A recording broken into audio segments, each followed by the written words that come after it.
திருஞான சம்பந்த சுவாமிகள் அருளிய முதலாம் திருமுறை. மழை வருவதற்காக ஓத வேண்டிய பதிகம். திருவையாறு. பாடல் 5.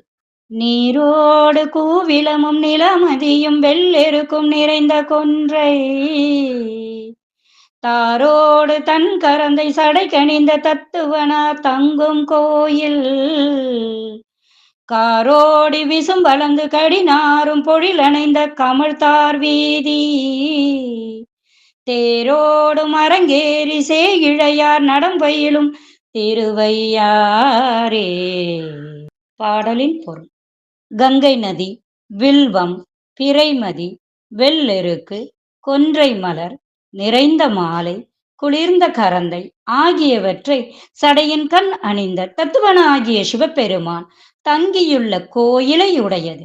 மேகமண்டலம் வரை உயர்ந்து சென்று வானத்தை அளந்து மனம் பரப்பும் பொழில்கள் சூழ்ந்ததும் மனம் வீசும் வீடுகளை உடைய தேரோடும் வீதிகளில் அரங்குகளில் ஏறி அணிகலன்கள் புனைந்த இளம் பெண்கள் நடனம் ஆடுவதுமாகிய திருவையாறு ஆகும். திருச்சிற்றம்பலம். தென்னாடுடைய சிவனே போற்றி, என் நாட்டவர்க்கும் இறைவா போற்றி.